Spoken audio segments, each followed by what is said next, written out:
Hasan Minhaj thing happened. He basically got caught by the New Yorker lying about certain things that he had said in his special / one-man show, emotional truths. That's what he called them. It's like, they're not true. They're emotional truths because the feeling that I had inside were true when I said that. Some people would be like, well, Hasan's a comedian. Of course, there's lies and embellishments in comedians.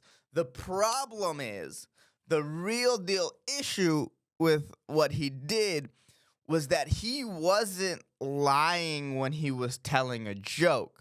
He's trying to make you feel bad for him. Look at this Muslim man and the terrible things that happen to him in this country. FBI informant in his mosque comes and tries to set him up. You know, the girl won't go to prom with him because he's brown, and a cop slammed his head against the cop car, and fucking someone sent his daughter anthrax, and he opened the envelope on his daughter or some shit. It's like, bro, what? I saw Homecoming King, which is his first thing, and I really enjoyed it. It's like clear that he's a great storyteller. He knows how to put art together in a way that's cohesive and makes sense and as a flow. And as a brown person, I really did connect to it. The reality is I don't think you can lie about things that aren't jokes.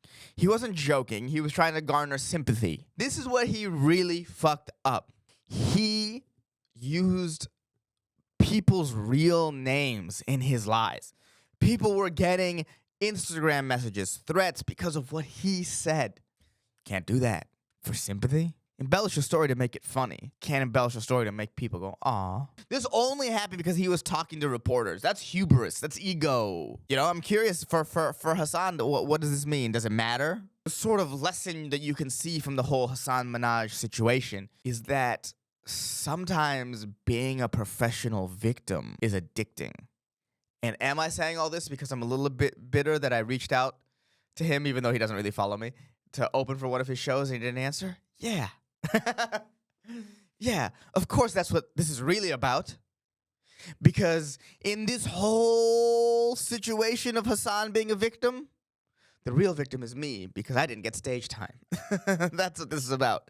You know, and it just sucks as a brown person because we have so much representation now. You know, it's all kind of like Aziz got fucked. Hasan got fucked and fucked himself. Hasan did both. Aziz also kind of fucked himself. He sort of bent to the mob that was coming after him when he did absolutely nothing wrong. Aziz did nothing wrong. He had a bad date by this anonymous girl on this random website that doesn't exist anymore. She accused him. She had the worst night of her life with him, and he ate her pussy twice or some shit like that. If the worst day in your life, Aziz Ansari, eats your pussy twice, what an amazing life that you had. Or Aziz Ansari is like the worst at eating pussy in the world. One of the two. But Aziz got fucked. My least favorite thing representation-wise to happen to brown people is the Apu documentary. I didn't like that at all. They got Apu taken off The Simpsons, which is whatever. You know, The Simpsons has been just in, I feel like a death crawl in the last few seasons, so it doesn't really matter, like, who really watches The Simpsons anymore. So, you know, it's not like they took them out of old episodes, which would have been the problem.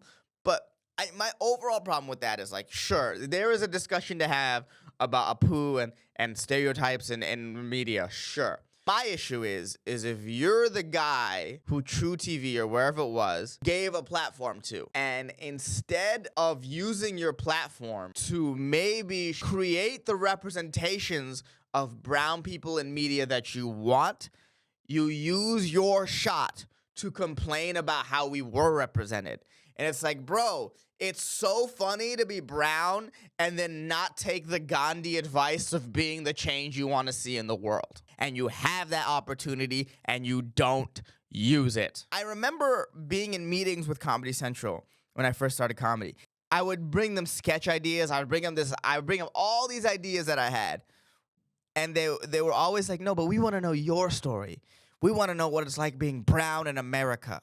And none of my stories were like that. They were just, you know what I mean? That's not what I want to write about. And what's so frustrating to me is that they wanted the perspective of a brown guy. Yo, if you gave me a sketch show, wouldn't naturally that be from a perspective of a brown guy? Not that I said I deserve a sketch show or anything like that, but I'm just saying, just the way Hollywood does diversity is so infuriating. It's like, what are we doing? Why are we making a Latina Snow White? Just make a Latina princess. I would give Rachel Ziegler a chance as another Disney princess instead of this like weird bad PR campaign she's been having with Snow White. Just make new things. That's all we ask.